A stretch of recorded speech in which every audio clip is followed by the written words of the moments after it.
In 1933, the United States came within inches of a fascist military coup. This is not a conspiracy theory. This is not an internet rumor. This is a matter of congressional record. Most Americans believe that democracy is unbreakable. We believe that what happened in Germany or Italy in the 1930s could never happen here. But while innocent Americans were standing in bread lines, a group of the wealthiest men on Wall Street were meeting in private clubs, plotting to overthrow the President of the United States. They didn't like the new president, Franklin Delano Roosevelt. They hated his New Deal. They hated that he took the dollar off the gold standard. They believed his policies would destroy their fortunes. So they decided to remove him. They didn't plan to use the ballot box. They planned to use an army.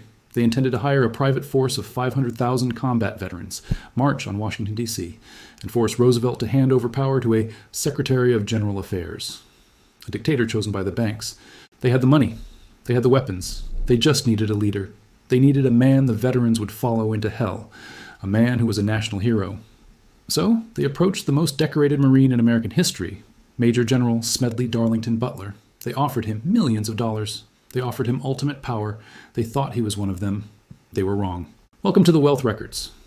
We investigate the stories that the history books try to hide, the financial crimes, the market manipulations, and the secret deals that shape the world we live in. If you believe that knowing the truth about money and power is the only way to protect yourself from them, then do me a favor right now. Hit that like button and subscribe to the channel. It helps us get these stories out to more people who are ready to wake up. Now, let's open the file on the darkest secret in American financial history, the business plot. To understand the plot, you have to understand the panic of 1933. The Great Depression had shattered the American economy. Banks were failing by the thousands. Unemployment was at 25%. The people were desperate, and in their desperation, they elected FDR. FDR promised to break the grip of the financial elite.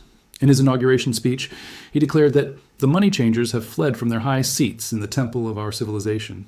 He promised to regulate Wall Street. He promised to tax the rich. And most terrifyingly for the bankers, he took the U.S. off the gold standard. To the tycoons of J.P. Morgan, the DuPont empire, and the great industrial trusts, this wasn't just politics. This was theft. They viewed FDR not as a president, but as a class traitor, a socialist who was destroying the very foundation of capitalism.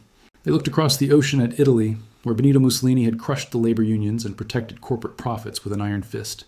They looked at the rising power of Hitler in Germany, and they thought, why not here?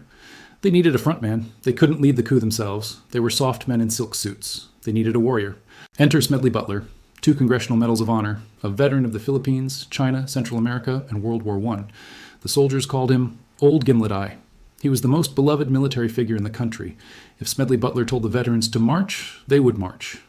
The plot began quietly. In the summer of 1933, 2 men visited Butler at his home in Pennsylvania. One was Bill Doyle, a commander in the American Legion. The other was a bond salesman named Gerald McGuire. At first, they just talked about veteran affairs. They claimed they wanted Butler to speak at a convention in Chicago. They wanted him to denounce the government's treatment of veterans. It seemed innocent enough. But McGuire kept coming back. He flashed a bank book with deposits of over $100,000, a fortune in 1933. He hinted at powerful friends. He talked about a new organization that was forming, backed by the biggest men in America. Slowly, the pitch changed. McGuire stopped talking about speeches and started talking about power. He told Butler that the president was weak. He said the country needed strong leadership. He told Butler that he had been sent to Europe to study how veteran organizations operated in Italy and Germany. He spoke admiringly of the Croix de Feu in France, a paramilitary group of veterans used to intimidate politicians. Then came the offer. McGuire told Butler that they had $3 million in cash ready to go, equivalent to $70 million today. They had another $300 million promised from the deepest pockets on Wall Street. They could buy arms. They could buy supplies. The plan was specific. Butler would raise an army of 500,000 veterans. These men were already angry. The bonus army had marched on Washington just a year earlier, demanding their back pay. The plotters would weaponize that anger. Butler would lead this army to Washington. It wouldn't be a battle. It would be a show of force, a siege. Once the army surrounded the Capitol, Butler would go to the White House. He would present FDR with an ultimatum. The stress of the office is too much for you. You need help. You will appoint a Secretary of General Affairs to handle the daily operations of the government. You will remain the ceremonial figurehead, like the King of England, but the Secretary will have the real power. If FDR refused, Butler's army would force him to resign. The vice president would take over, but he would be forced to follow the same orders. It was a classic coup d'etat, disguised as a patriotic movement to save the country from communism. Butler sat in his study, listening to this bond salesman outline the destruction of the American Republic. He realized McGuire wasn't crazy. He was a messenger. The money he flashed was real. The names he dropped, leaders of the American Liberty League, titans of industry, heirs to banking fortunes, were the men who ran the economy. Butler faced a choice. He could throw McGuire out. He could call the police. But who would believe him? The police worked for the same men writing the checks. Or he could play along. He could feign interest. He could get the names. He could find out exactly who was behind the curtain. "General?" McGuire asked. "Are you with us?" Butler leaned back. He looked at the man proposing treason in his living room. And he lied. He said he was interested. He said he wanted to know more. He said he needed to know exactly who was writing the checks before he committed to leading the army. McGuire smiled. He thought he had bought the general. He began to talk. He revealed that the weapons would come from the Remington Arms Company. He revealed that the funding was being funneled through shell organizations to keep the bankers' hands clean. He revealed that the press would announce the coup as a necessity to prevent financial collapse. For weeks, Butler gathered intelligence. He met with the plotters again. He memorized the details. He realized this wasn't just talk. They were ready to move. They were convinced that with Butler at the head of the column, the coup would be bloodless. The soldiers would follow him and the public would accept him. But the bankers made a fatal miscalculation. They looked at Smedley Butler's medals and assumed he was just a soldier, a tool to be used. They looked at his history of fighting in Central America to protect American business interests and assumed he was one of them. They didn't know that Butler had changed. They didn't know that just a few years later, he would write a book titled "War is a Racket." They didn't know that he had grown to despise the very men who were now asking him to be their dictator. The trap was set, but not for the president. It was set for the plotters. General Smedley Butler began to play the role of a lifetime. He wasn't on a battlefield in France or a jungle in Nicaragua. He was in the lobbies of luxury hotels in New York City, shaking hands with men who wanted to destroy the Constitution. He met with Robert Clark, a wealthy heir to the Singer sewing machine fortune. He met with more representatives from the bond world. He let them talk. And every time they spoke, they dug their own graves deeper. They told him everything. They told him how they would create a fake organization called the American Liberty League to provide the public face for the coup.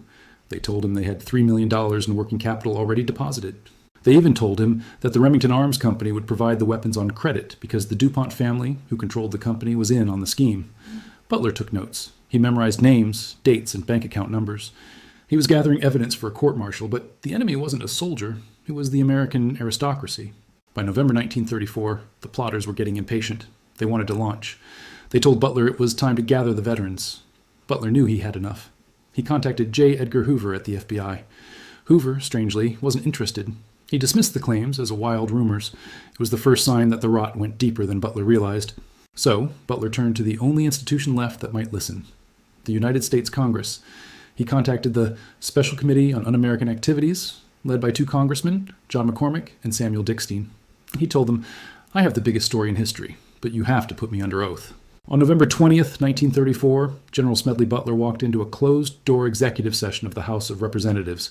He didn't wear his uniform. He wore a simple suit. He sat down, raised his right hand, and proceeded to blow the lid off the entire American financial system.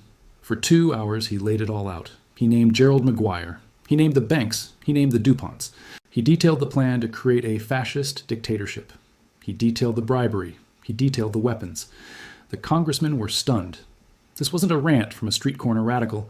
This was the most decorated man in the military, a national hero, accusing the titans of Wall Street of high treason. The committee immediately subpoenaed Gerald McGuire. At first, McGuire denied everything. He claimed he was just a bond salesman. But the committee had the receipts. They had his bank records. They had letters he wrote from Europe praising Mussolini. They had proof of the large cash deposits Butler had described. Under pressure, McGuire's story fell apart. He gave evasive answers. He couldn't explain where the money came from. The committee investigators confirmed every single detail Butler had given them. The bank accounts existed. The trips to Europe happened. The meetings took place. In their final report, the Congressional Committee wrote these exact words: "There is no question that these attempts were discussed, were planned, and might have been placed in execution when and if the financial backers deemed it expedient." They confirmed it. The plot was real.